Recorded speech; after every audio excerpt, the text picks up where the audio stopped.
comparatively, Africa has like as opposed to like Australia, but Africa has like way more animals that will just kill the hell out of you. You think so? And the hippo, more so than Australia? Well, Africa, they're looking to eat you. Yeah. These animals. Or like you're just getting in their way. like a rhino. Like a rhino could just mush you and it would be nothing. He doesn't run out of like room to go around you. Right. So if you're in his way, yeah. He'll just mow you down. Yeah. And like a giraffe could hit you with his neck and send you up into the atmosphere. Fucking 4. And then lions will eat you. Like jaguars will eat you. Hyenas will eat you. Yeah.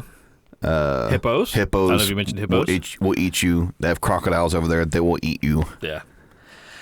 A flamingo might fucking eat you. There's people over there that'll eat you. There's people over there that will eat you. It's like comparatively to like the U.S. Like we have like pumas and alligators in like the southern portion, wolves and bears. That's about it. That's really about it. Well, you have mountain lions, cougars, stuff like that. Aren't they like the same genus though? As a puma? Yeah. Probably. No. I guess it's location based. I mean, don't get me wrong. Like brown bears are fucking horrific. Yeah, any kind of bear. Yeah, any kind of 800+ pound animal. Right. With knives for feet and teeth. I want no part of that. I was showing Wesley a video that one of my friends said. Well, Chris sent me. So shout out to Chris. His wife is down in New Orleans in the Big Easy, and she was on an airboat ride, and the tour guide was like bent over the boat with his face like 2 inches away from a fucking alligator. Fucking with this alligator. He's like fucking with this alligator. He's like feeding it a marshmallow or something. I don't know what he was doing. And he's talking. He's like talking about something. He's like listing off, I guess, things that people drop in the river. He's like watches, cell phones, purses. Like he's just kind of going through his list. Yeah. And while he's doing that, this alligator snaps onto his hand. Yeah. And then starts trying to death roll. But I don't think that it could do it. He's smacking the side of that boat. Because the boat's in the way. So the alligator's like smacking the side of the boat with this dude's arm. It's just like going like this. And he finally gets his hand away from the alligator. The alligator goes away. But I was just like, I was discussing this with Mary. I was like, I have a fondness for like all animals. I love animals. I love to look at them and see them, and I think that they're cool. Some animals are really ugly. Some animals are really cool looking.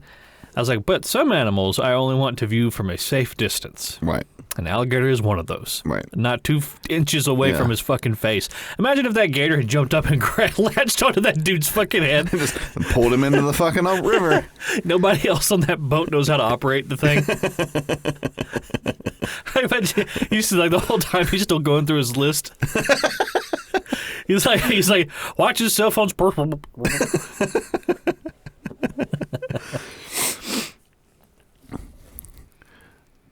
Yeah, I mean,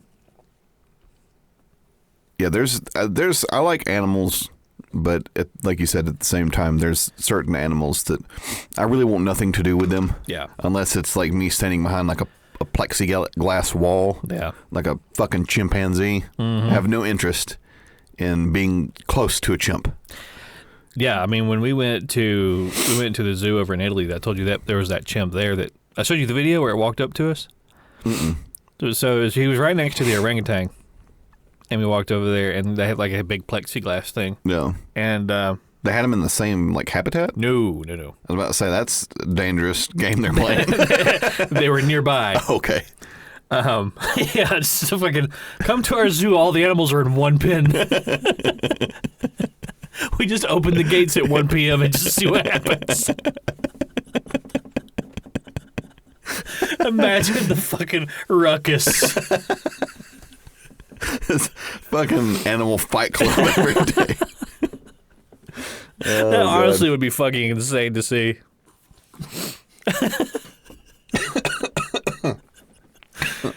But the chimp was he was just standing there, and me and Mary were looking at him, and then he walks right up to the glass where we are. So I mean, like I'm a foot away from this chimp. Yeah.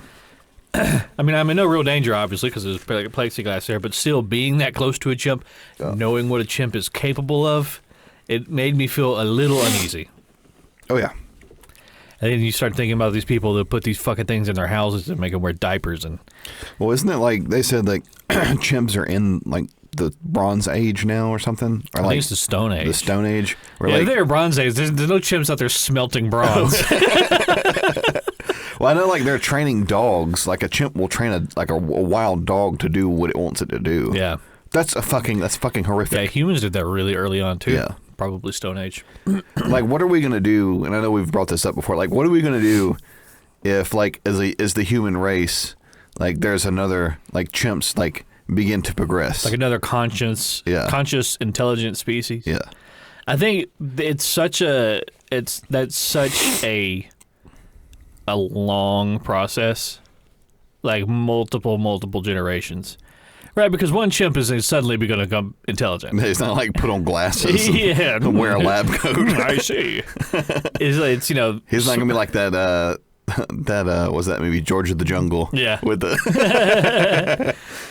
It's, it would have to be the intelligent chimps continue to mate with the intelligent chimps. But that's not how chimps mate, though. They don't have selective... breeding process. Yeah, they're very focused on like physical strength and like displays of like bravado and stuff like that. That's how they mate. That's their mating ritual.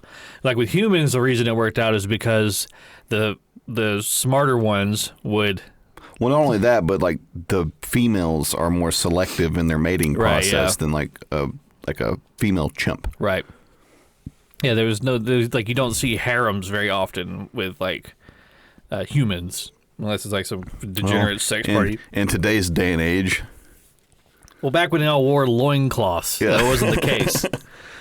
But the, only the smart humans were the ones who survived, too, right? The ones who were able to figure out how, okay, I'm basically a walking hot dog, and everything around me is made out of teeth. So how do I survive this?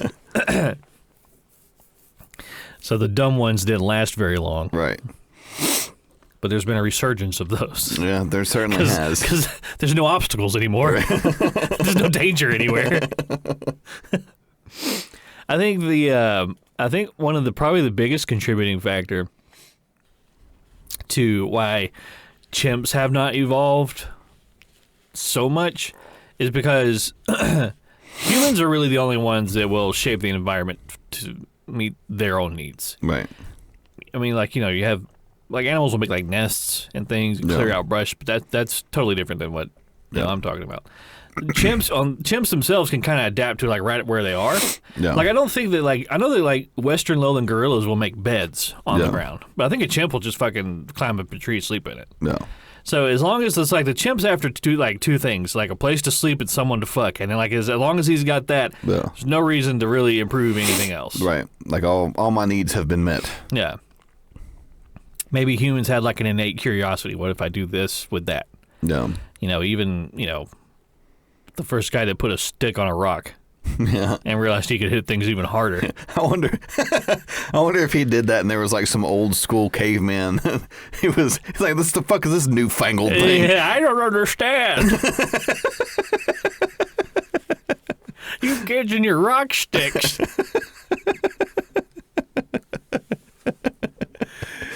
The other caveman's like, God, I hope I never turn 28. Yeah. So that's so old. I know, by the time you're like 15, you look like a fucking piece of leather. Yeah, you've been living in the dirt. Yeah. You've never seen a bath before. Yeah. I'd always wondered, like, what was like the ancient man's immune system like? Oh, just probably insane. It had to be so fucking hardy. Oh yeah. Like, I mean, the dude drinks like mud puddle water, and he sleeps in like bug-ridden caves, and he's like constantly getting stung and bit by shit, and like what a fucking horrific existence. Yeah, it's just he's just like a big callus all over. He's just like a big like underfoot. Yeah. Like the side of your big toe, but just all over. He's like a big bunion.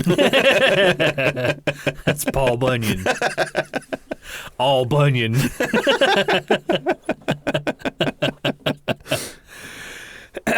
I mean, compared to like people today, right, where we have like all this, immune booster supplements that we take, right. and we're much more hygienic, washing all the time, cleaning, or taking showers, washing our hands, wearing right. clean clothes, all those things. It's amazing that we don't get sick more than we do. Yeah. Well, it's like people are more concerned with killing the germs as opposed to like having your immune system be able to fight them off. Right. Yeah.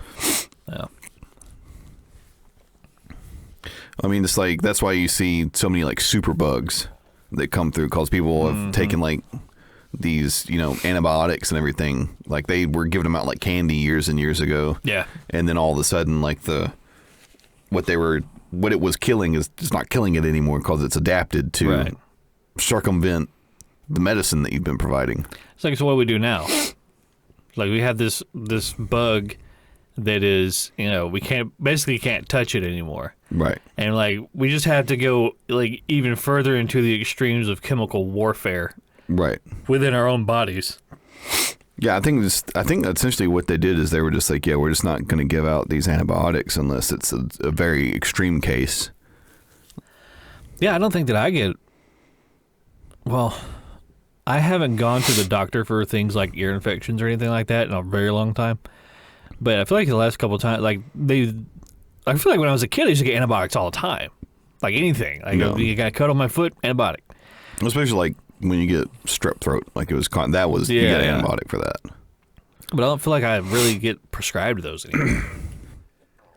No, I don't. Well, I don't really go to the doctor. So, I mean, that's probably not a good thing. But well, I went to the doctor and found out that I have an autoimmune disease. I think that might be why I'm staying away from them. My thyroid is all wacky. That's what the doctor said. He came in wearing a clown costume and said, "Oh, your thyroid is wacky." I was just like, "Thanks, doc. That makes it easier to digest." Then he hit me in the face with a pie. Like sprays you like with a big seltzer bottle. Yeah, I'm just sad. What does this mean for my children, doc?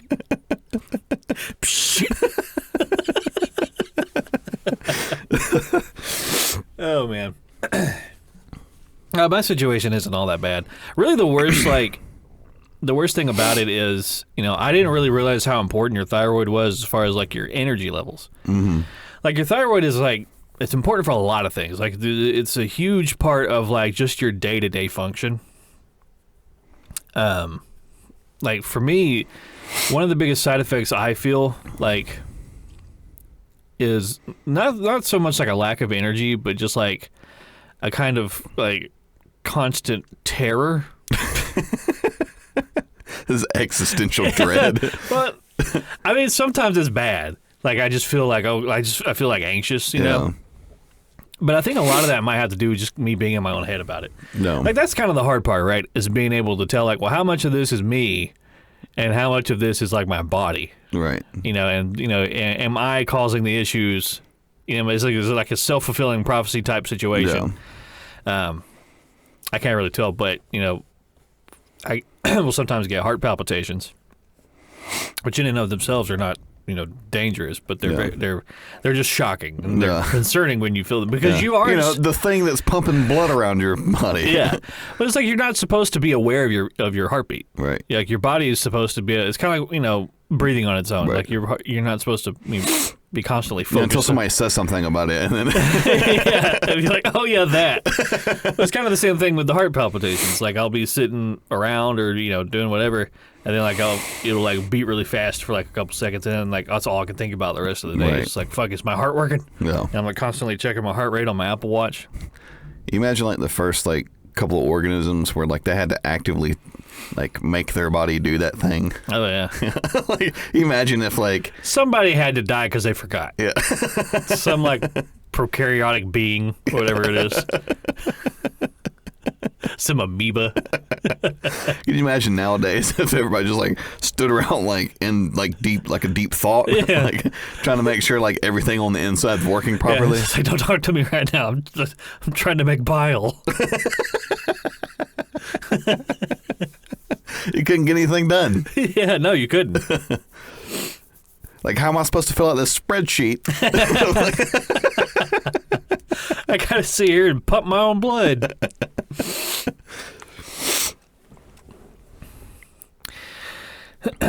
I was thinking about that the other day. Is like kind of like the mechanics of not just human bodies, but a body, right? Especially with mammals. Like, it's largely the same all across the board. Like, from like, you know, a human all the way to like a mouse. No. Brain, lungs, heart, stomach, colon, liver. Everything has all that stuff. Like, some animals like have like, okay, like birds have like a gizzard, whatever the fuck that is. But then like cows have like an extra stomach, is that right? Or like an extra heart, like 4 or something, stomachs? something like that. Something I think like cows that. have like 4 stomachs. Yeah. So, you know, it varies in that way. But I just think it's really interesting to consider, like, okay, take like the formation. Let's go way back. The formation of the Earth, right? A bunch of shit crashed into each other in outer space. It was a big molten ball of rock.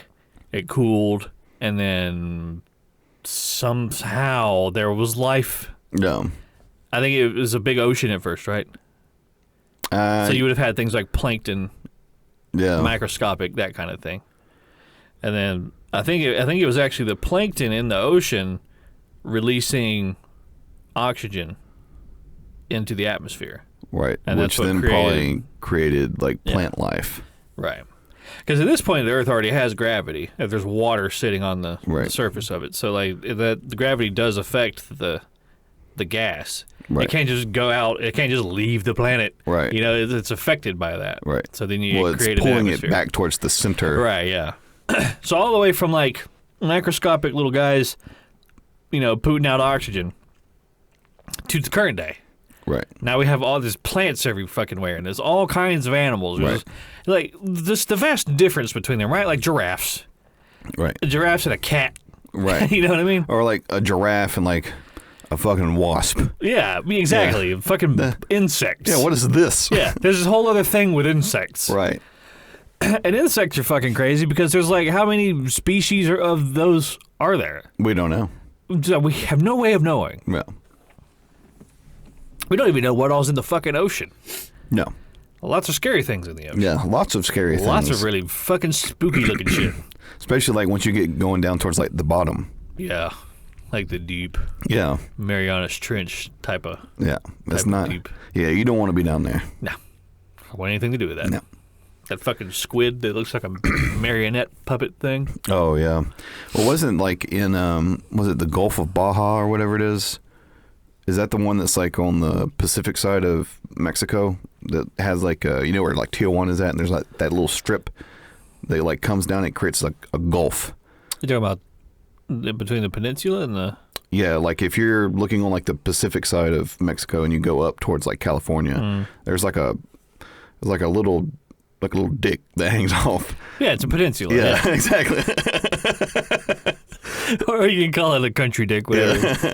And so there's a gulf right there, and I think they said that gulf has like the highest population of giant squid. Really? As opposed to like anywhere on Earth, and a lot of times like great whites will go up in there because it's so deep. Wow. I think they said it's like a couple miles deep or something like that. I can't even, like, in my head, I can't even, like, what does that even mean? A couple miles deep. As opposed to like you look on like the Gulf of Mexico. Yeah. Which it just kind of goes on forever. Yeah. And it's not, it's deep for like our reasoning. Well, yeah. But as opposed to like the Atlantic where it just kind of drops off a cliff. Yeah. Like it's pretty flat. It's pretty shallow comparatively. Isn't that kind of crazy? Like when you look at like Google Earth or something, and you look at like the satellite images of the planet, and like all that really kind of bright blue water, like you said in the Gulf and like near the east coast of the United States, and then one like there's just a hard drop into the Atlantic where it's just like fucking miles deep. Yeah, and like nothing lives there. Just black water. Yep. When you were in the Navy, and you were on the boat. I feel so. One of like my phobias, like in conjunction with volcanoes, because I really don't like volcanoes, is wide open dark spaces. So kind of like whatever the opposite of claustrophobia is. Yeah.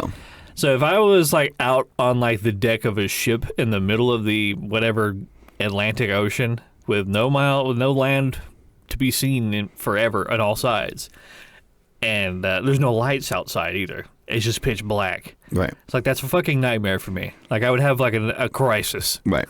Well, there had been times where, like, if I was like when my first and only deployment where I would go out, I did what they called like food service attendant. So like I would bring the officers their food. Oh yeah. Yeah. Real nice. And did you really have like a towel draped over your arm? No. So I finally got out of that because I was like, I can't fucking do this anymore. Yeah. So, and then I went to go do that kind of work on like the night shift, but I was just like cutting up vegetables.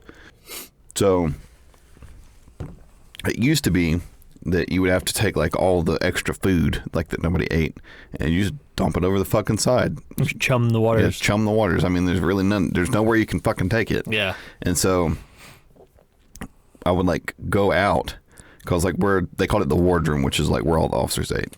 And then there was like a midships quarterdeck where it was kind of like, that's where they do like all of like the pomp and circumstance and like all that. But it's like closed on two sides, so it's still inside the ship. But there's two doors on either side that open to the side of the ship. And so you turn the lights off because you're not allowed to like just shine light out. Here we are. Yeah, here we are. Yeah. So you're supposed to like turn the light off and then go out onto the deck and then dump the food over the side, like rice or just whatever it is that you had. Yeah. Something will eat it.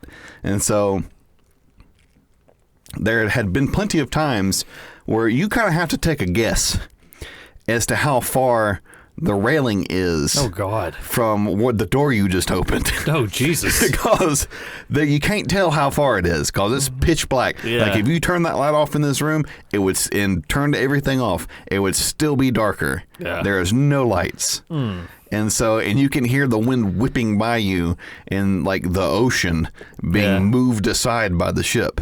That's unnerving. It is. It's really unnerving. And you just kind of have to do like this and put your hands out. You have like a pot of boiling water. Oh, no.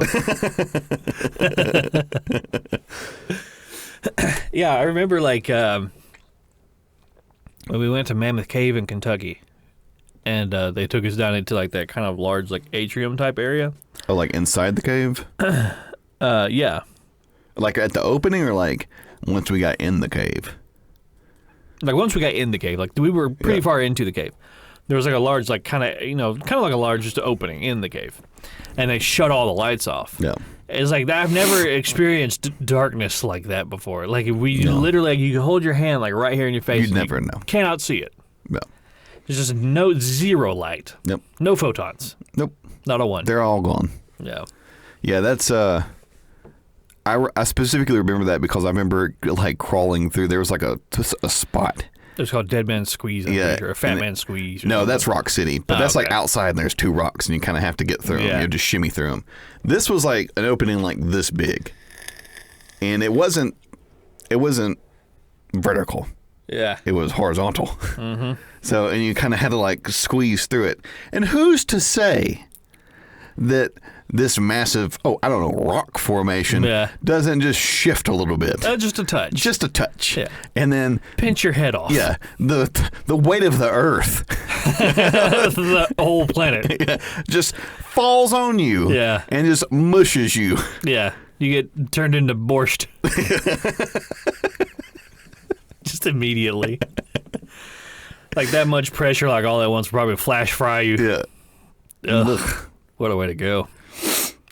Like, people will go and they'll do spelunking and like cave diving and stuff, and they'll just go into these caves that like nobody's been in and start crawling through passages. Nope. No interest. I have no interest. Yeah, none. Zero. None whatsoever. Nope. I mean, what, like, people go do it by themselves. I think that's just people that want like a fancy way to commit suicide. There's way easier, fancier ways than dying inside of a rock pocket. Upside down, unable to move.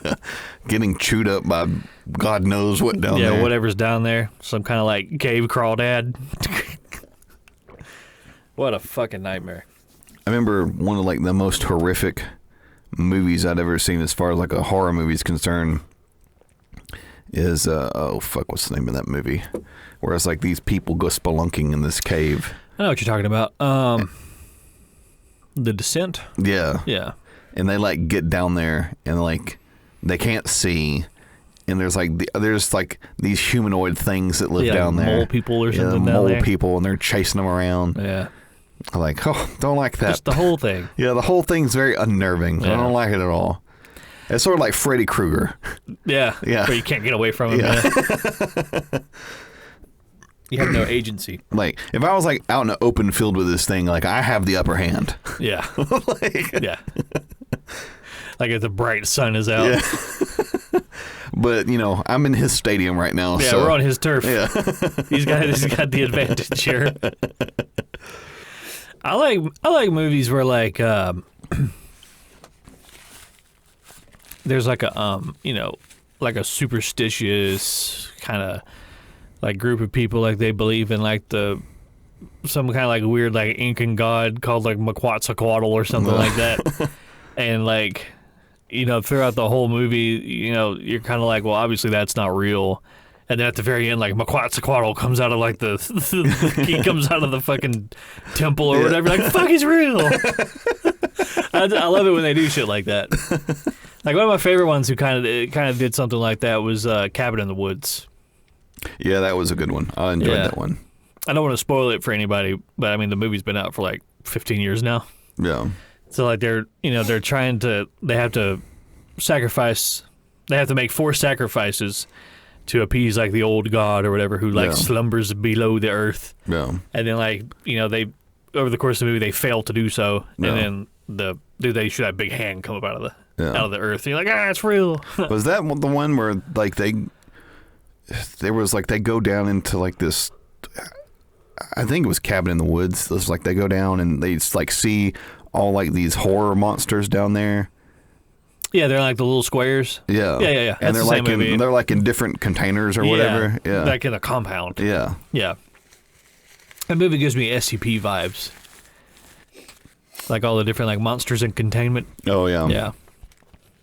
Yeah, I thought that was. I remember watching that movie. Like, that movie wasn't necessarily like scary per se. It was still a very good movie. I enjoyed it. It is really good. Yeah, I love the crap out of that movie. It's a cool concept. Yeah. I think the way that they kind of shot it and like kind of the vibe that they give the movie, it's not necessarily like a classic horror movie where it's like looking for like jump scares and stuff. Right. Yeah. It's more of like a thriller. Yeah, it's definitely a thriller. Yeah. It you know, there's a lot of like brevity too. Yeah. Like the dude who he gets killed by a unicorn. It like charges, like stabs him against the wall. Like, yeah, one dude gets killed by a mermaid. Yeah, I remember that part. Yeah. I think, you know, Cabin in the Woods is, of course, one of those movies that'll kind of throw a curveball at you, because up until like the point that twist is revealed, it plays its cards very close to the chest, you know? Right. Like, this is a movie about some teenagers going out into the woods and renting a cabin and, you know, hijinks ensue. Yeah. But my favorite one of all time has got to be Tucker and Dale versus Evil. I don't think I've ever seen that movie before. What? That movie is so fucking good. It is legitimately so good. It's got, I can't remember the guy's name, but the guy that plays Steve the Pirate in Dodgeball. Oh, yeah. He's one of the brothers. And then the bigger guy, I don't remember his name either.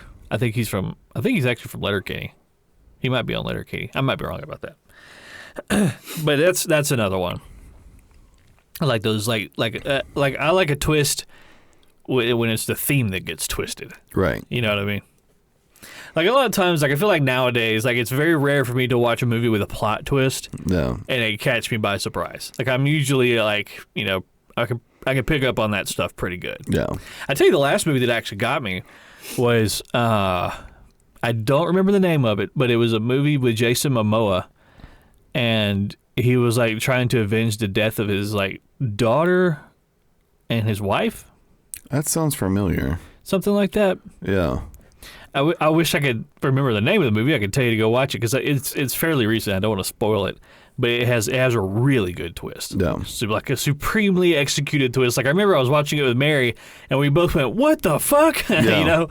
And then you once they do that, and then you start thinking about it. You're like, "Oh yeah, they were telling me the whole time." The whole time. Yeah. That's what I say. You know, a good twist is one that is obvious in retrospect. Right. It's sort of like with Fight Club. Yeah. Like at the end, you're like, oh yeah, it was him the whole time. The whole time, yeah. He's just fucking insane. He just mentally broke. And then that. Like a good twist is not, you know, at the end of the movie you find out that, oh, he's actually an alien. Right, exactly. It's like, oh, yeah. It's like, that's dumb. It's like you've literally had the camera panned on him the entire time. I've watched every step and you haven't like alluded to this at all. Yeah. It's sort of like the movie that does it the worst is with The Village by M. Night Shyamalan, where, spoiler alert, it's the fucking villagers that are the fucking monsters. The monsters. Yeah. Like I think it would have been a good movie. Like they could have like kept that up until first of all, I really hate this movie. I know you do. You have like a very deep-seated Right. hatred with this movie. Like it was such a fantastic movie up until the point where they like revealed the monster. If they would have just kept the monster like close to the chest until like the very end like of the movie, absolute the end. absolute end, Yeah. it would have fixed the situation. Yeah. But you can't reveal the monster with 30 minutes left to go in the movie. It's like it's like the beginning of like the second act. So like the whole before even Right. half of the movie is over, we now know that the monster is the Somebody run the around in a village, fucking yeah. suit, right? And it's also annoying when you know that and the main character doesn't know that. Right. Because then you're just frustrated with the main character because Right. they're acting in a way that you would not act in this moment. Right. But they don't know what you know. Right. That's irritating. Right. Well, I mean, I thought a good twist in that movie was the fact that it's like this isn't set like way back in the day. Like they're out in this national park somewhere. That particular bit of it, I did like that. I liked that. Yeah. I liked the fact that she like runs out and like to this road. And she's blind, so she can't tell what's going on. Yeah. And like somebody's like, why the fuck are you dressed like that? Yeah. Like I thought that was a really good twist. It was like a park ranger or Yeah, it was somebody. like a park ranger or came up somebody, on her. Yeah. I thought it was interesting that the park ranger knew when he saw her like what she was. Right. So like the outside world has knowledge of these. Right. This like group of people, the sect, whatever they are. The only thing that I had with that, it was like, is there like a no-fly zone, like over this park? Yeah, and it's something like there's not like an air show going on Yeah. like over like, This is like fucking the Blue Angels. Right into the danger zone. Just like over the top of the village. They're all like, oh my god. It's a demon. Somebody like lands a fucking osprey. Yeah. Like, sorry, we had to set her down. Having some issues with the stern rotor, and the villagers like slaughter him. Have you seen Midsummer?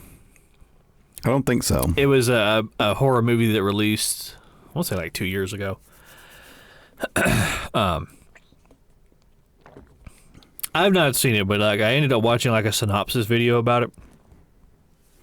And from what I can tell, it also does a great job at revealing a twist. It has like a red herring type of twist at the beginning. So you like the movie has already tricked you twice into thinking this movie is something different than what it is. Right. Which that's a difficult thing to pull off. Right. Because once you show your hand to the audience, they're on edge at this point. Right. And people will start kind of, looking at things a little bit closer, being a bit more meticulous about what they believe. So you kind of have to lull them back into. Yeah. Like, oh, you have to really set the stage like that. Yeah, that would be very difficult to like get the twist in at the beginning, and then everybody's like on edge, and then you still kind of have to show them some stuff to be like, no, there's going to be another twist, and when you see the second twist, you're going to be like, oh, you were telling me the whole time, right? Yeah. But you still lulled me into this, right? Yeah. false sense of what this is. And there's a difference between like a twist and just straight up deceiving the audience.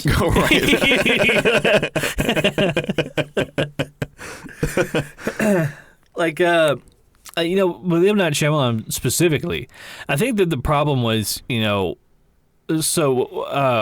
what was the one with not Macaulay Culkin, that little boy and Bruce Willis. Oh, Signs? Is it? No, I thought Signs was. Oh no, Signs is Aliens with Joaquin Phoenix. And he goes, "Run, children, vamonos." Yeah.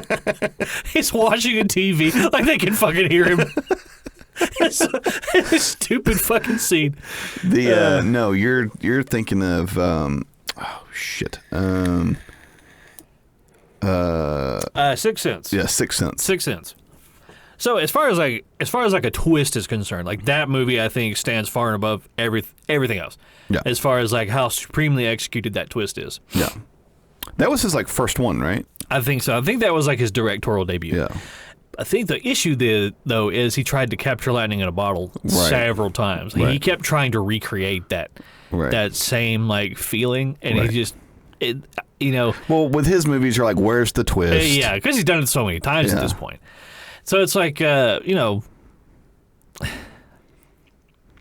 know. I feel like that type of thing has to become very natural. It's very difficult to purposefully write a twist that good. Right. Like, I remember in the third Dark Knight movie, like when it gets revealed that she's like the main bad guy in the movie. Like, I thought that was a pretty decently executed twist. Yeah. Like, you can think back and go, oh, it does make sense. Right. But, like, they never, like, tip you off to it. Or at least I wasn't. I don't know if you kind of caught it, but... He's like... I mean, his acting chops... How did you escape the hole? And he's like, I did not escape the hole. I am not the child of Ra's al Ghul. She's like, I am. He's like... He's doing his mouth. Like, pursing his lips. Ooh, ooh, ooh. That's smart.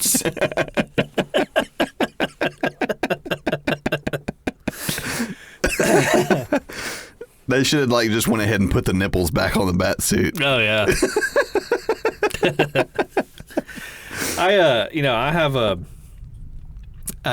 Sorry if you guys are hearing that thunder. It's storming right now.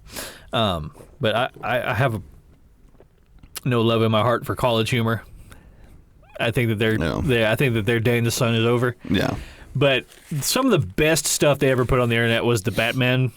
Oh yeah, like skits or whatever, like the one where he's trying to figure out which voice he wants to use. It's my favorite one. I like because he's doing his first voice and he's like, the guy's like that voice isn't good, and he was like, really? He's like, I ran this by people I know. Like he caught himself. But the one where they're doing that scene at the end of the third movie, where after she stabs him. And he keeps telling Bane about all the crazy sex he had with the lady. And he's like, "That's my beloved. That's my beloved you're talking about." And he takes his fingers. And he's like, "Which one of these tubes do you smell out of?"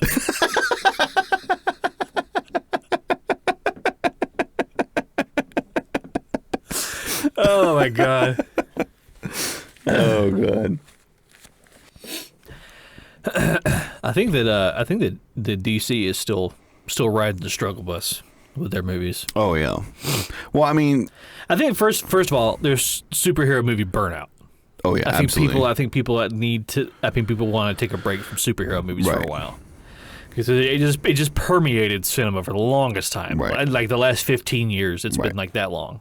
Well, everybody knew that was the moneymaker. Yeah. I mean, because really, with as much success as Marvel had with like their Phase 1, I think it could possibly be stated that Christopher Nolan's Dark Knight series was as popular, but more popular than any Marvel movie that came out. Oh yeah, those three in particular. Yeah, definitely. Because I mean, really, DC, like their main attraction is Batman. It is Batman. It is Batman. A close second, not even a close second. Just second to that is probably Superman. Yeah. But it's really difficult to make a Superman movie.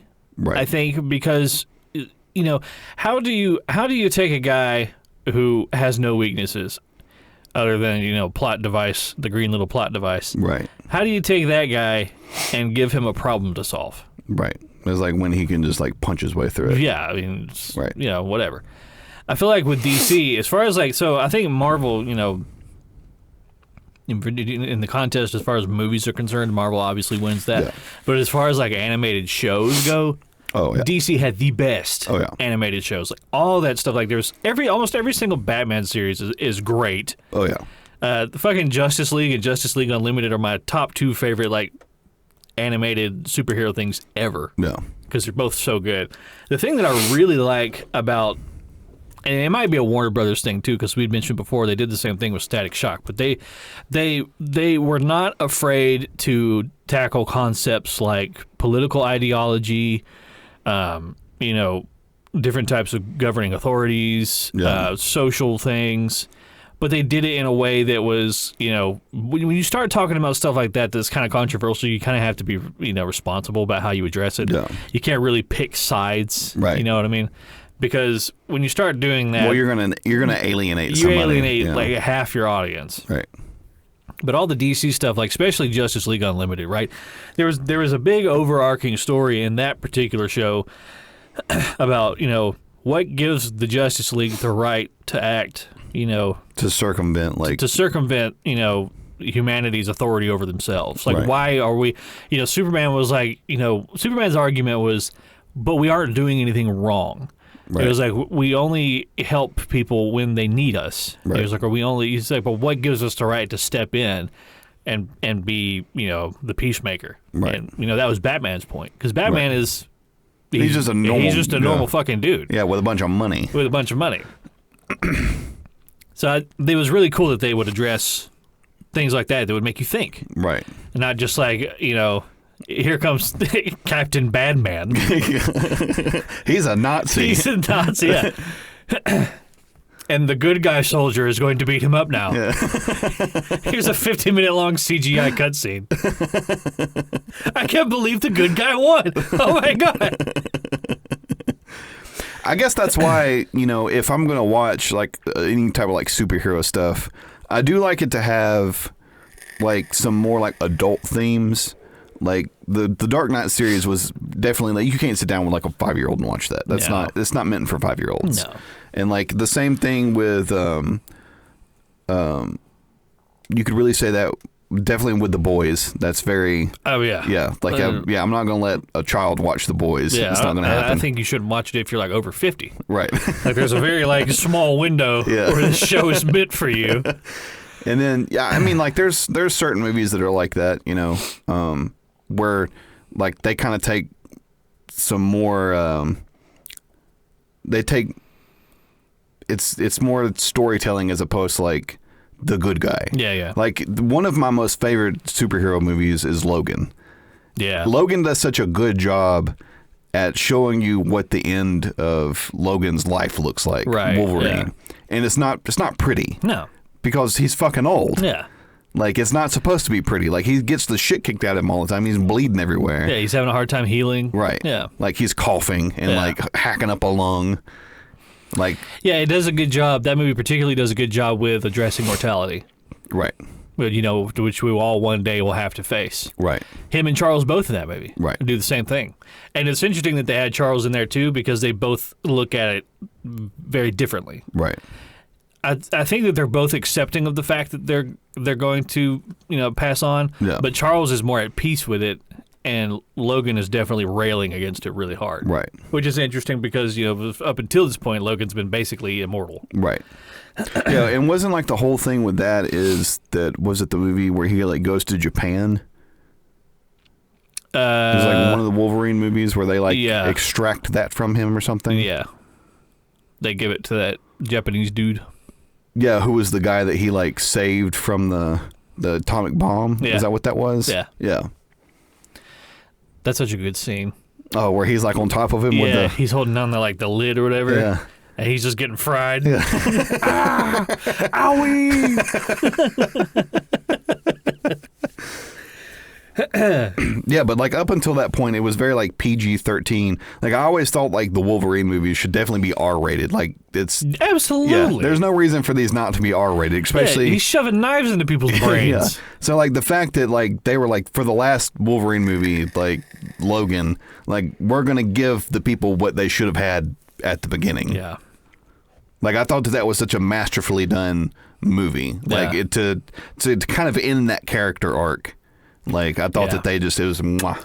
And they don't waste any time letting you know that this is how this movie is going to be. Right. It's going to be a lot of blood and guts and evisceration. Yeah. And like, we're going to see a lot of that, so everybody strap in. Yeah. No, I thought that was a fantastic movie. Yeah, I did too. I really did like that one. Well, I like Wolverine as a character anyway. Yeah. And I thought that Hugh Jackman plays a fantastic Wolverine. There could never be another. No, they need to just let that sit for many years. It's like there could never be another Iron Man. No, it's just Robert Downey Jr. That's his role, right? You know, I really think that Marvel does themselves a disservice by kind of shoving another actor into that role because number one, you're not helping that actor because that actor is trying to pick up the part where somebody else left off. Those are huge shoes to fill. Right. It's That's like an insurmountable task. Right. Hugh Jackman is going to reprise his role as Wolverine in the new Deadpool movie. Yeah, I did see that. We're finally going to get Deadpool and Wolverine in the same movie. Right. I think from what I heard, like Ryan Reynolds like begged him and begged him and for begged him. For years he begged him. Yeah. I love at the end of Deadpool 2 when he's going back in time and he's like killing all the stupid Deadpool stuff. Yeah. Where Ryan Reynolds is sitting there with the Green Lantern script from the first Green Lantern movie. He just shoots him in the fucking head. Yeah, Deadpool's another good one. Deadpool's definitely like a different type of superhero movie because it doesn't take itself seriously. Yeah. Whereas like that is also R-rated, but it's R-rated for a different reason as to the reason why Logan is R-rated. Yeah. I also think that Deadpool, Deadpool had the best portrayal of the Juggernaut. Oh yeah. Of anything. Oh yeah. And I like that they didn't try to make him look, because some like comic book characters don't translate very well like into Rhino. Yeah, like Rhino, like into like a movie. But they were like, I don't care, make Juggernaut look like Juggernaut. Give him the big dumb dome head, and just let it be that. No. And they did it. And I was like, I really appreciate that they did that. That just let it be what it is. It's not like Juggernaut reprised. And it's like some weird. He's wearing like a football helmet or some shit like that. This is my special football helmet. You can see where they like scratched like Casey's logo off the side of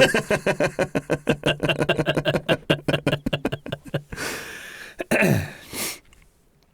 Yeah, I mean, with Deadpool specifically, it's one of those movies that, it's very easy to, if you went into it not really knowing anything about Deadpool, like you pick up pretty quickly on what it's gonna be, and it doesn't deviate from that. It stays right there at that level the whole way through. Right. It's like when me and Mary went and watched the first one because it premiered on Valentine's Day. And remember the marketing campaign where they were trying to make it look like a Valentine's Day movie? Yeah. And I took Mary to go see it, and I didn't trick her. I was like, "Here's what this movie is," but I was like, "I do want to go see it." And she loved it. She fell in love with it. She thought it was a great movie. That's why Allison, we both love Deadpool. Yeah. I mean, he's such a good Deadpool. Yeah. Like once they like gave him the character, like just do whatever the fuck you want with the character, and he's like, "Finally, thank you." Yeah.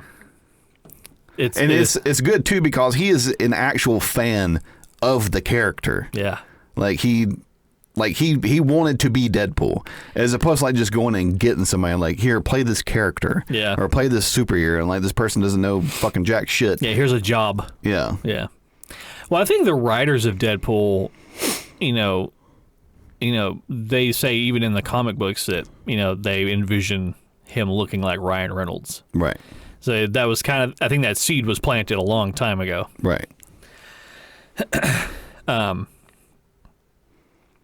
But Deadpool is also one of those movies that it would be really hard for a Deadpool movie to fail because it's so like self-deprecating. Oh yeah. Like if something's dumb, they immediately address it. Right. I also like how they'll make fun of like their budget. Because like he goes to the X-Men house. Yeah. He's like, how come whenever I come here there's only like 3 of you? He's like, isn't this supposed to be like 100? Yeah, I mean, I think there's plenty of other characters that they could do movies on. Like they could definitely. I think if you did it correctly, like you could do like a really good Punisher movie. Oh yeah. Like I think Punisher could be. It's like got to be John Bernthal. It has to be John Bernthal. Yeah, him. And then what's the other one? Like Punisher would be really good. And then like I don't think that a standalone Hulk movie really translates. No. I think Hulk is at its best when he is a problem for everyone involved. Right. Kind of like how he was in the Avengers movies. It's like he's the nuclear option, but but you also have to kind of like mitigate the disaster that he's about to wreak. Because the majority of the Hulk is like, uh-oh, I'm about to get angry. Right. Uh-oh, here it comes. Right. Oh, never mind. Right. And then there's a big thing that happens. Right. That's really about the most you can do with him.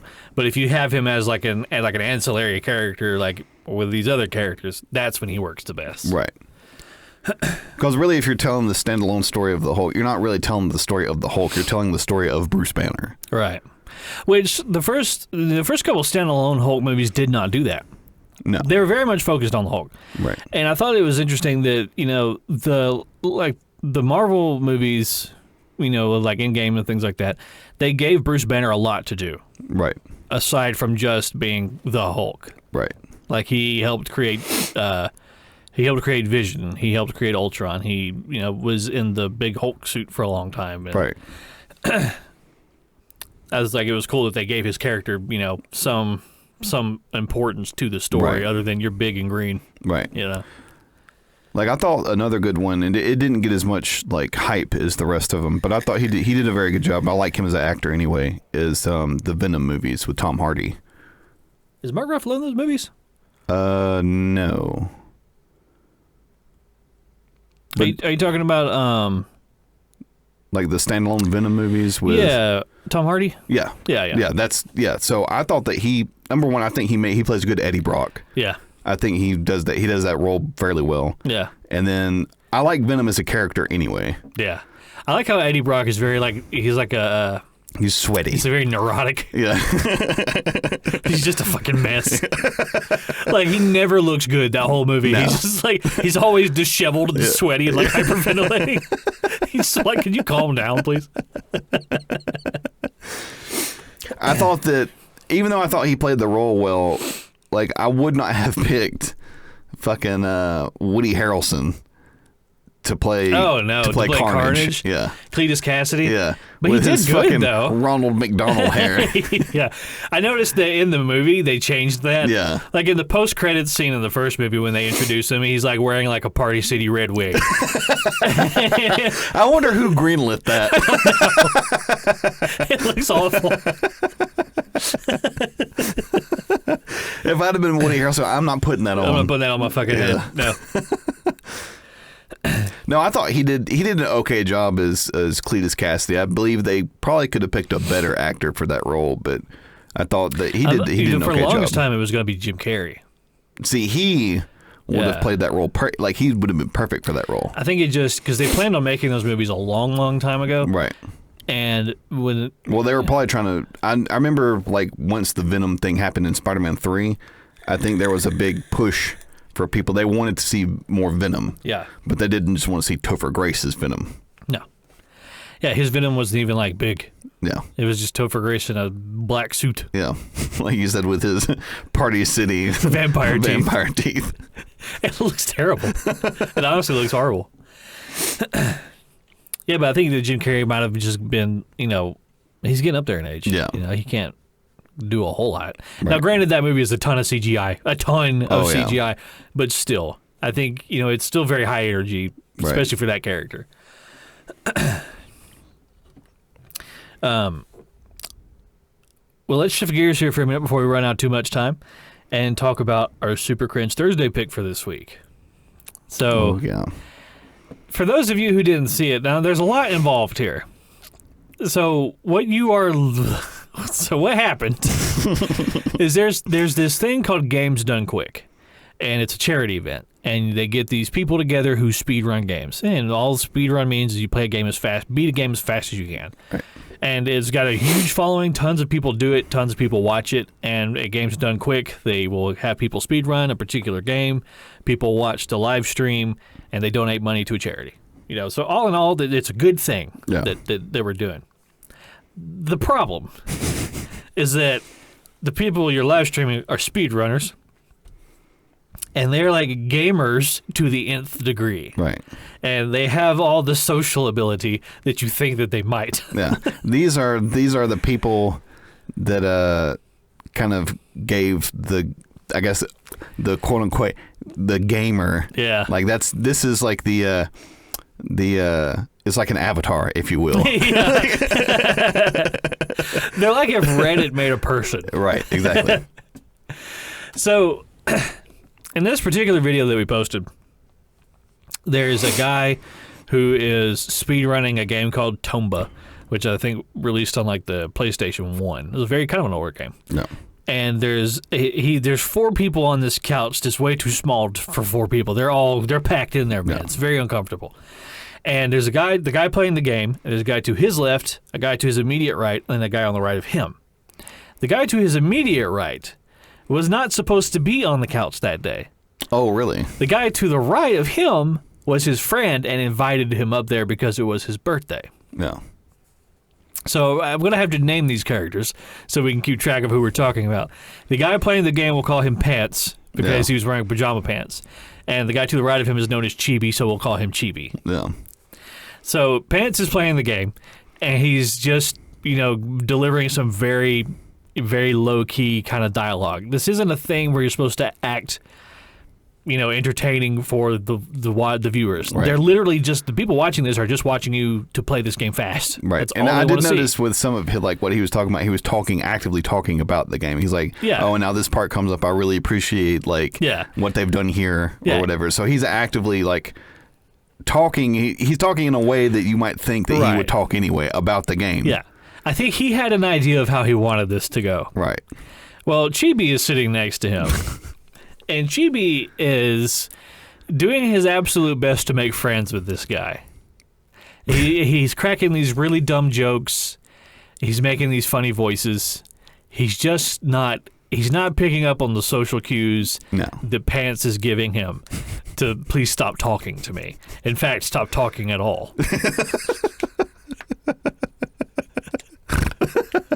There's a lot of really great quotes and moments in that video. Yeah.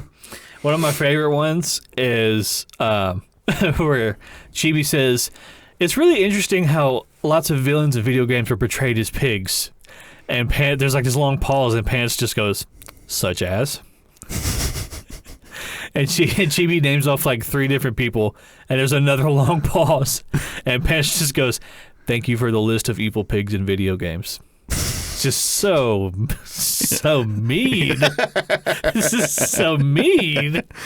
Was it? There was one where he was talking about pants or something, like actual pants. Yeah. And he was like, and he makes some stupid remark like, "That really makes me excited" or something. Yeah. And then it was pretty decent comedic timing. Yeah. And then he goes, "But I need to prepare my body first." Yeah. And I was like, you fucked it up. And then Pants, after he says that, Pants, he side eyes the camera like, ugh. But the penultimate moment of this entire video, the magnum opus, is when Pants is playing the game, his character gets some kind of squirrel suit. In the game, you help out a character that looks like Santa Claus.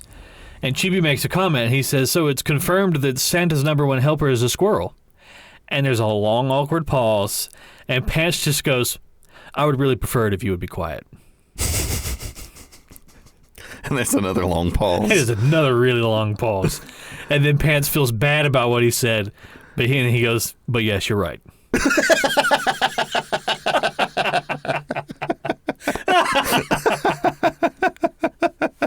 was like, "Oh, you didn't commit. You didn't commit. You went back. You backpedaled."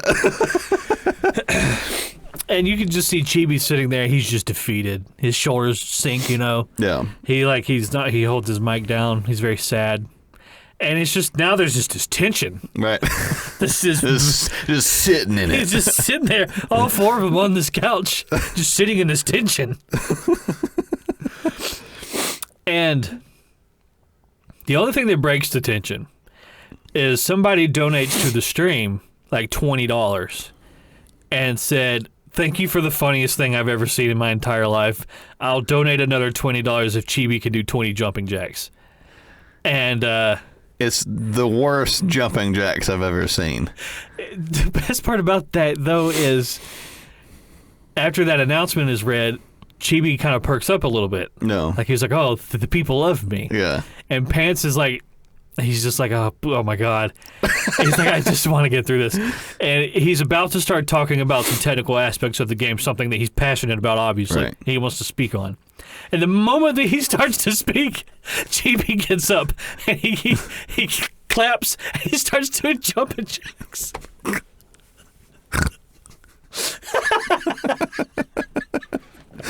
My favorite part is that so like as people are donating, like there's a girl that's like reading out the donations or whatever. And I really love the fact that she doesn't try to make it any less awkward with these comments that the people are sending in. She's reading them. She's reading them. She got a job to do. Yep, she's got a job to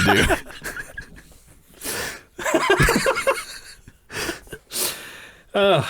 So, hey, shout out to you, because I really appreciated your delivery on your those. Dedication. The dedication to your craft. You didn't falter, not a bit. It's just so uncomfortable. Oh, yeah. It's so... From the get-go. Yeah. It's just the social ineptitude of everyone involved. Right. The fact that it boils over into like a kind of a confrontation, you know, I would really prefer it if you'd be quiet.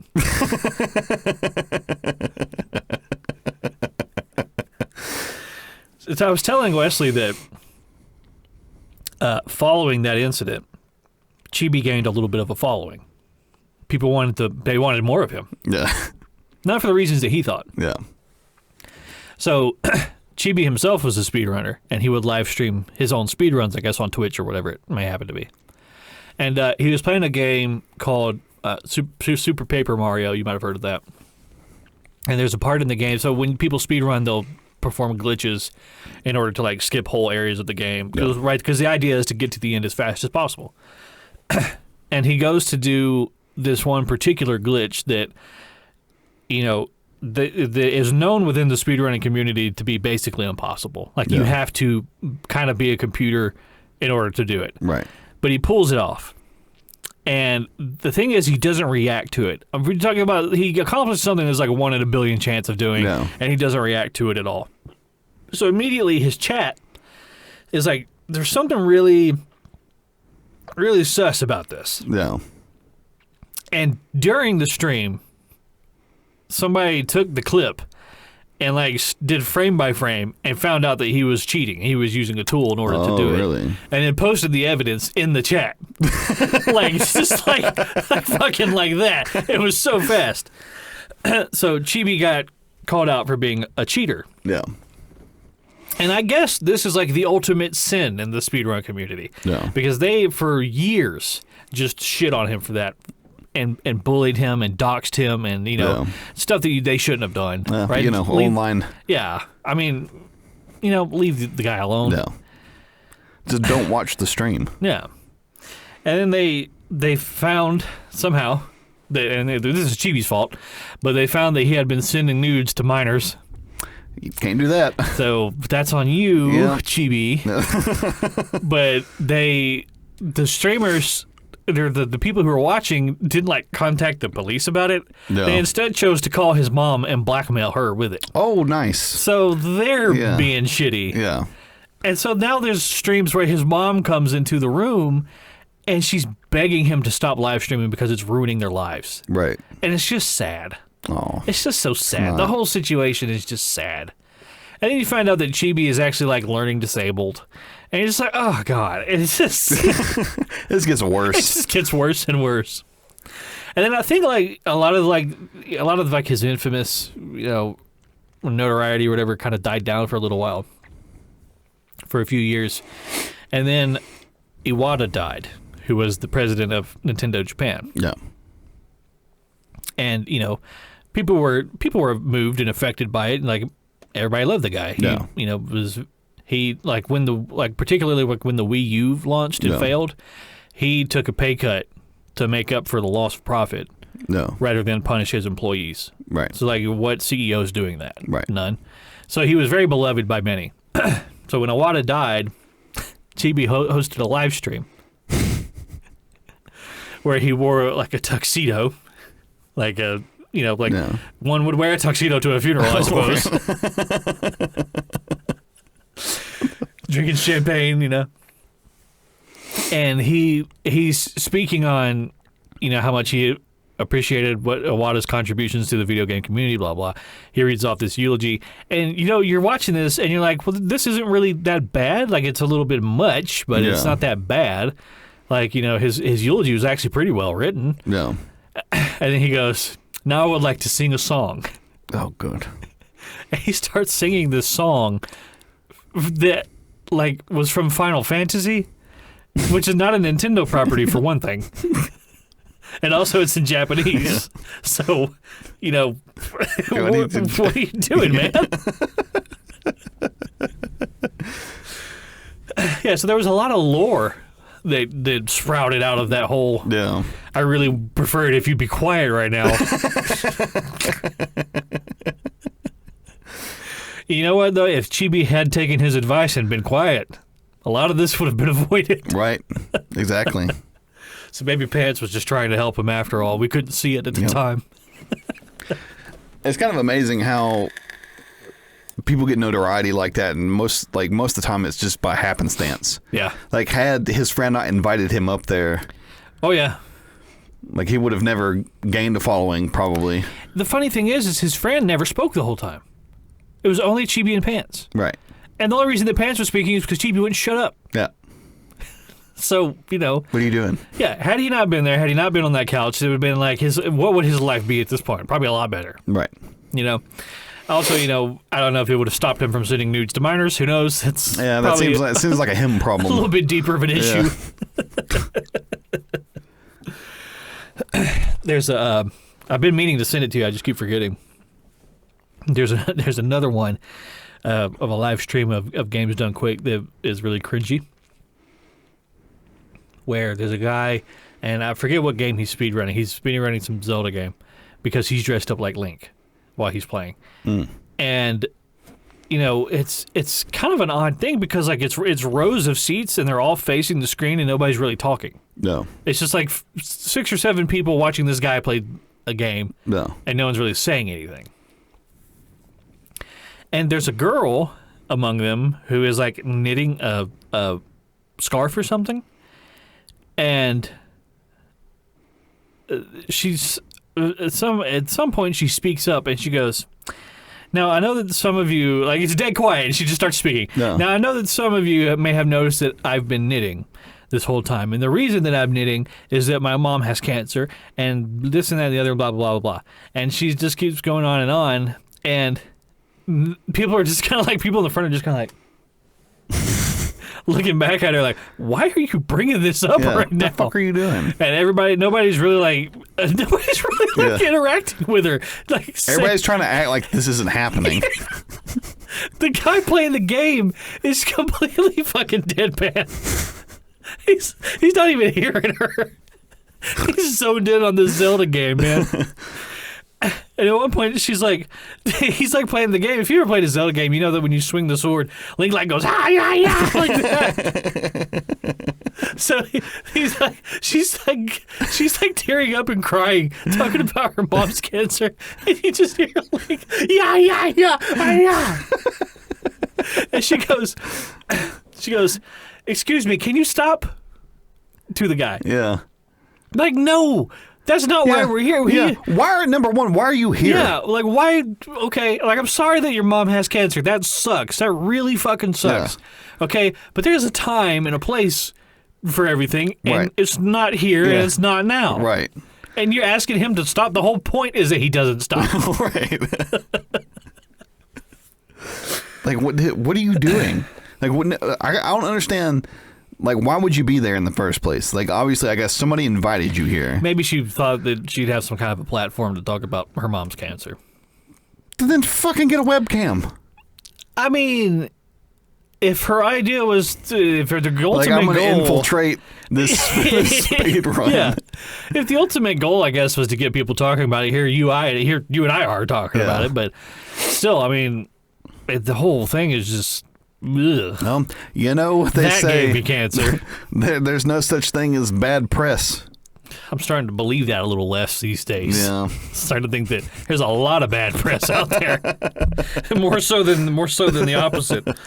Why is it that it seems like people who are so entranced or like entrenched into like the gaming community, why do they act the way that they act? I don't know, man. I have no idea. Why is it that video That's games why I'm hesitant seem to tell people that I play video games. Yeah, sometimes. why is it that people that play video games seem to act in such a manner?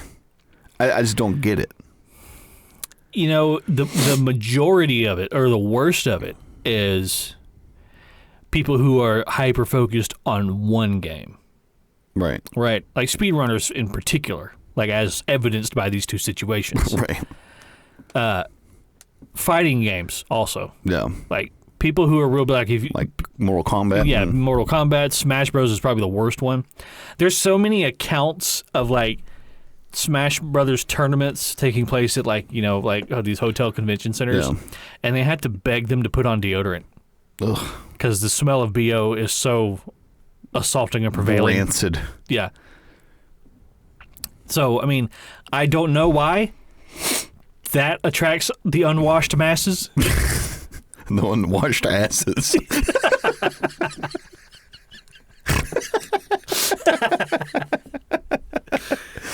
But it does. I don't know what it is. Maybe it's because, if I had to guess, these people probably did not excel at very many things. Right. Probably no things. No thanks. So I think when they find that they have, some skill or ability on this one thing, they really just lean into it. They just laser focus on that one thing. Yeah. And they stake their entire livelihood and personality on this one thing. Yeah. Like some people will take it to such extremes. Street Fighter 2 is a perfect example of this because people still play Street Fighter 2. Right. The second one that came out, Right. that was in like in the fucking Pizza arcade. Hut arcade. Yeah, that one. People still play that one, and it still has an enormous presence in game tournaments. Right. And people will bring their own TVs because they take it to such a degree that they used to go to airports to buy this one specific brand of TV. They had just the perfect scan line and latency to give them even the smallest percentage of an edge over their opponent. They took it to that extreme. And it's like, how much money are they winning from these tournaments? it can't be that much. It can't be. Like if you're winning $5 or $6 million from this, I could understand. Yeah. But I would assume that if you're winning that kind of money, there's some type of governing body. Well, I mean, you have to imagine that only the 1% of 1% of people doing this are making any kind of a living. Oh yeah. Like somebody's probably making $40,000 a year playing Street Fighter 2. I mean, that's a livable wage, but not by much. Not by a whole lot. Yeah. Like you're probably doing other things to supplement your income. Yeah. And you also, if you are the very tippy top cream of the crop Gene Okerlund, upper echelon of this particular thing, you probably are having to spend a lot of time and effort to maintain that. Right. Because other people are coming up behind you. Right. I'm sure it's like a use it or lose it type situation. Yeah. So it seems like a huge expenditure of effort. Right. And time. For not a whole lot of return. Not much return. The best thing that can happen to you is some really cringy thing that happens on a live stream. Well, I mean, it just seems like, especially too, with the whole live streaming deal, with the Twitch and YouTube and all that, that seems to be nothing good really comes out of that. No, and a lot of those people are insufferable. Right. Like, I think there's one guy. It's like the number one, the like top streamer on Twitch right now is a guy named Kai. It's just this black guy. Mm-hmm. And I've never seen any videos of him doing things like playing games. Yeah. Like streaming games on Twitch. I'm pretty sure he just sits in front of the camera and he just talks, or he has other people with him and they talk. Not like a podcast or any He's kind just of like having a conversation. Yeah, having like this brain dead conversation, and he gets millions of views. So I do not, on a foundational level, understand the appeal. I just don't, me personally, I don't get it. Yeah. I understand like live with this streaming. podcast, like it ends at a certain point. Yeah, it's over. Like, and you can go on about your day. Yeah. But it's like, people live streaming games, that's one thing, right? Because if somebody's really good at something, it's fun to watch people who are exceptionally good at something. It doesn't really matter what that thing is. Right. When somebody well, does that's the appeal of watching like NFL, NBA, like professionals, right? Yeah, people who have honed this craft. Yeah. I mean, it's like, okay, let's say this. Would you rather watch a video of some idiot with, zero cooking experience bake a cake, or would you rather watch like a master? Well, that might actually be pretty funny.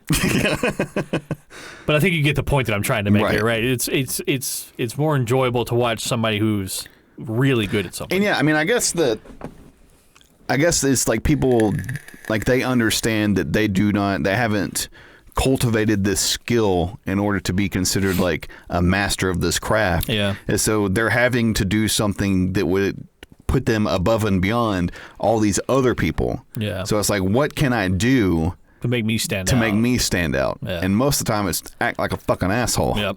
And a lot of them do that. Yeah.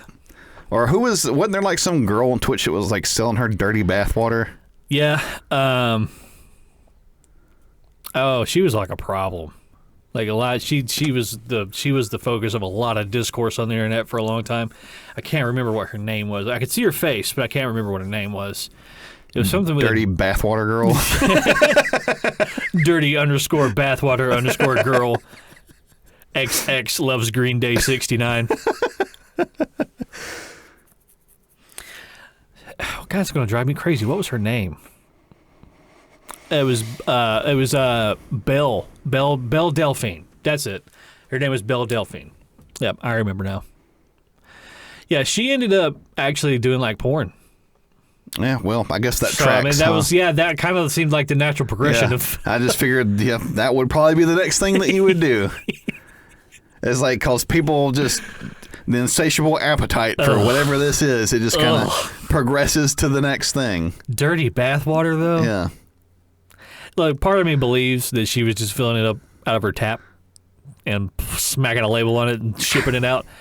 But I mean, I would assume like the next progression might not be like straight to like spicy content. It'd be like maybe like feet shavings or something. Feet shavings?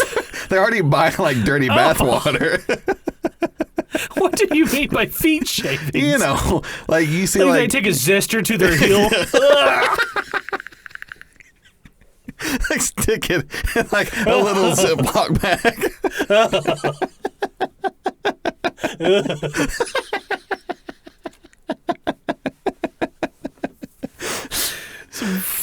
Some fucking unwashed neckbeard sprinkles it on his pizza. Or like some toenail clippings or something. Oh God, that's so nasty. Well, I mean, people are already buying this dirty fucking bathwater. Yeah. Oh, the fact that there's I'm just gonna sell whatever happens to fall off my body. So the fact that there's a market for it is the more concerning aspect of it. Not the fact that somebody's selling it. Gentlemen. Yeah. Stop spending your money on this kind of shit. What the fuck are you doing? Yeah. Oh my God. That is so fucking nasty. I just don't know, but like bathwater? You bought fucking bathwater. What the fuck are you doing? Like, why would you buy bathwater? I feel like I know what happens when the bathwater reaches its recipient, but I don't want to say it. But I feel like I know what it is. It's like an enema. I wasn't thinking that, but it's possible. Now that you mention it, anything to feel close to a girl, I suppose. Ugh. Believe it, I had mentioned before, it's only men, right? It's only males that do that kind of shit. Oh, there's no girl buying, like, Channing Tatum's bathwater. No. Right? Or his feet shavings. It's only young men who are that fuck-brained. Right. That they just want something off of her to have. Why is jerking it not good enough for you? like it has been for all of humanity. Well, it's like, I don't know. Like, maybe just the internet has been just a net negative. Like, You think? Like, maybe like people need to get off the fucking internet. Maybe it's like, you understand that, like, maybe women don't want to talk to you because you haven't, like, developed a skill. Yeah, or a personality. Or washed your ass. Yeah. Look, you fucking stink. Yeah. My advice to any young men who might be listening or curious, go wash yourself. Are curious about how to approach girls, then before you do anything, before you leave the house, make sure you're clean. Oh, right. Wash yourself. Wash your clothes. And that means scrub your asshole. Right. Do that. Right. Don't just let it get wet. Yeah, scrub your fucking balls. That's barrier for entry. Yeah. Like, smell nice. That's before you get in the building. Right. That has to be done not first. even like you don't even have to smell nice. Just don't have a smell at all. Yeah. Yeah. You're aiming for neutral or better. Right. You don't want to go below neutral. Right.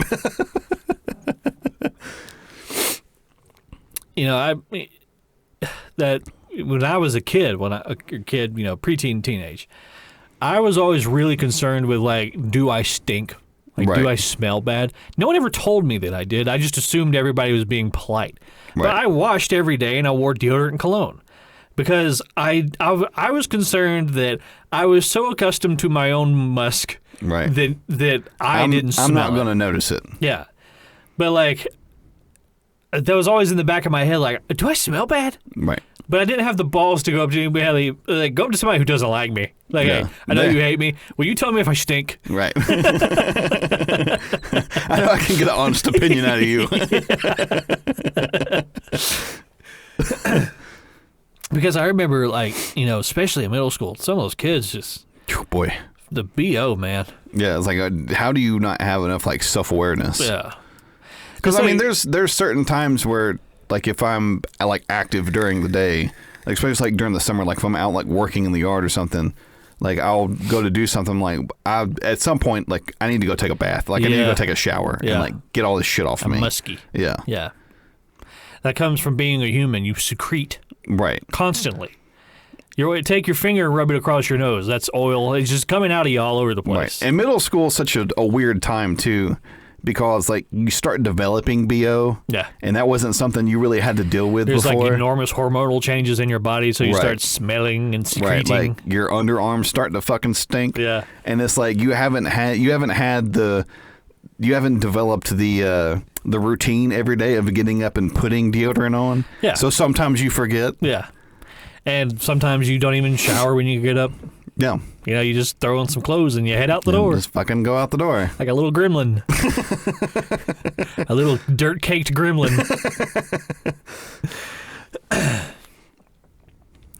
Yeah, I mean,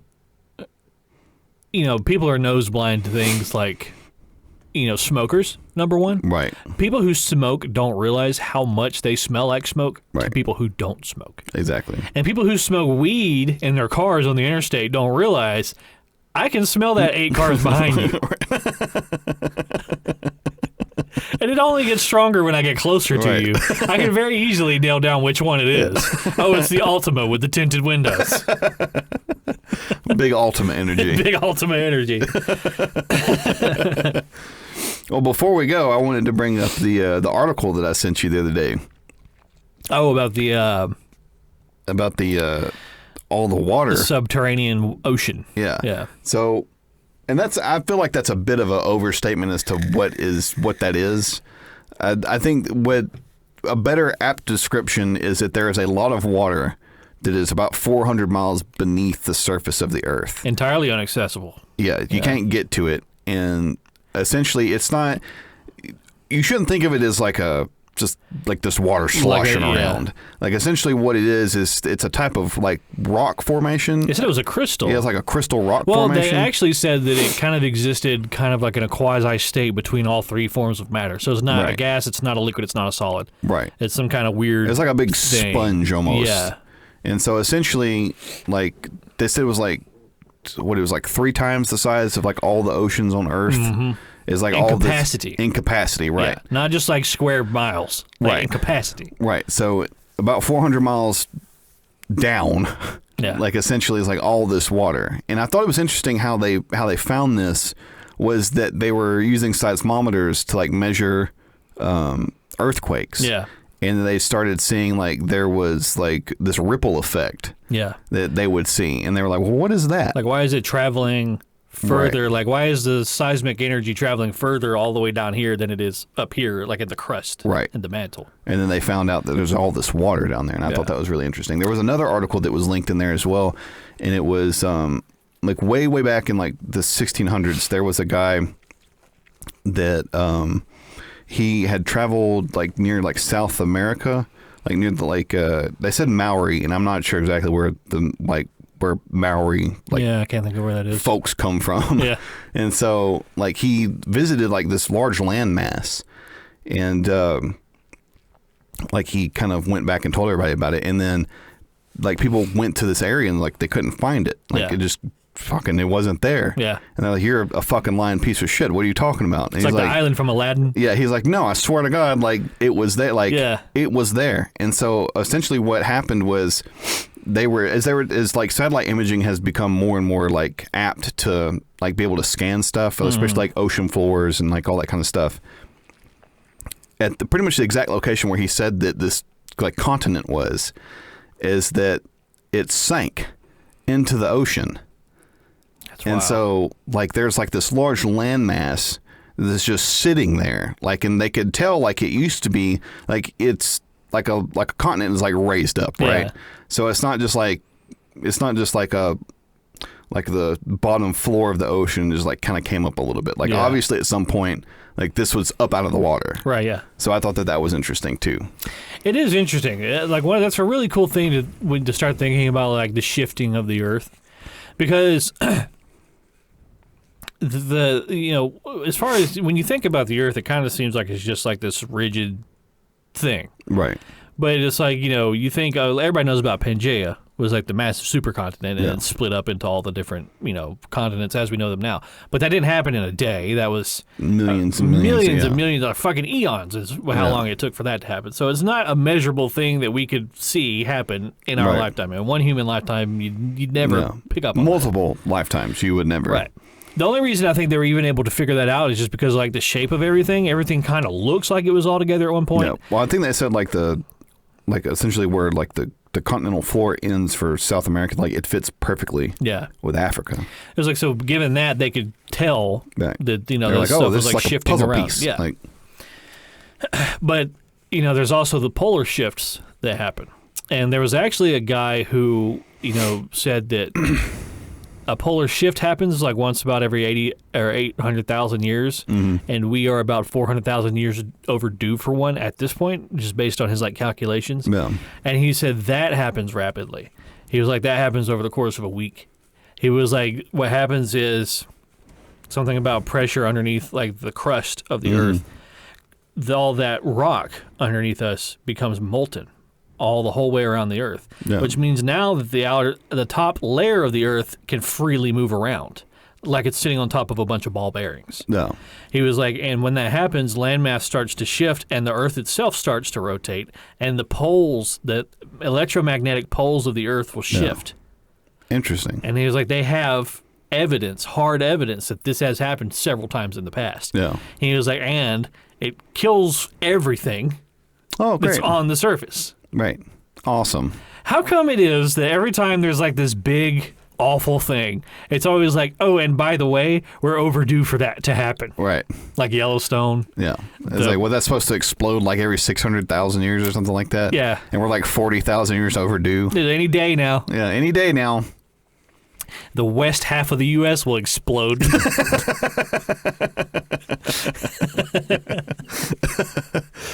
It's never like, oh, this thing used to happen, but it won't happen anymore. Right. It's always like, we know that this is going to happen again. Right. Well, I mean, it's even like, there's that asteroid or meteorite or whatever it is that crashed into Siberia, and like it just like flattened. It was like a 4 kilometer radius. Was it the one from a couple years ago? Yeah. I remember everybody had like videos, like dash cam videos of it, like blowing out windows in houses and shit. Maybe, yeah. Russia. And, like it just flattened. Like there's all this tree line. It's just it's dead. Yeah, it's just fucking dead. Yeah, like, and that was a small one, right? And that was a small one, and they didn't know it was coming. Yeah. See, that's the crazy thing is there's no like up to the speed of light. There's really no speed limit in space. So if there's an asteroid, it could be headed directly for the Earth. Oh yeah. There's no reason to think that couldn't happen. No. And it could be going so unbelievably fucking fast that by the time it enters our galaxy, it's undetectable by us. Right. And it just punches a hole straight through the Earth. Splits it right in fucking half. Yeah. And we all just fucking die in an apocalypse. No one would ever fucking know. Nope. No one would be the wiser. I mean, there'd be probably a good couple 30, 45 seconds of sheer panic.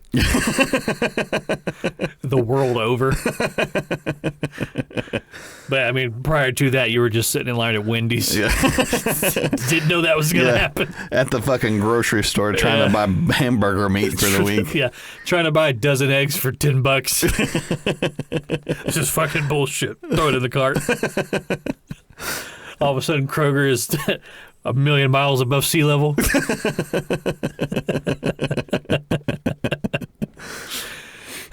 Well, I think that's about all we got time for today. I hope we put everybody on edge right there at the end. There you go. Take it into your week, use it to be more efficient at work. Yeah, there you go. It all means nothing. A little nihilistic flair on the work week. But yes, thank you everybody for listening. I realized that we didn't bring in the podcast. This is episode 65. Hey, look at that. There we go. 15 episodes past 50. That's crazy. I can't believe that we're still doing this. I know. And people keep listening. Who would have thought? But I am very appreciative that people do continue to listen, thank you. and that more people are starting to listen. So again, if you're new here to the podcast, make sure you give us a follow on Facebook or like on Facebook. That's where we're the most active over there. And make sure you subscribe and leave a like and a rating on all your favorite podcast platforms, wherever it is that you happen to listen to us. I wanted to say that we still do have some stickers left. I got a couple of those. Anybody that wants them, just let me know. We'll get those to you. Do you have anything you'd like to close with? Nope. Just the usual. Thank you so much for the continued support. Like Gary said, if you listen to the podcast and you haven't yet, we really would appreciate it if you would just leave a like, a rating, or review on your favorite podcast platform. Or if you interact with us on the Facebook page to leave a rating there too. Because apparently, I guess with an organization like Facebook page, you can leave ratings there. Yeah. So yeah. Do all that good stuff and make us look good. Make us look like this is more enjoyable than it is. Trick more people into listening. Exactly. Well, everybody, that's the podcast. Thank you and goodbye. Bye.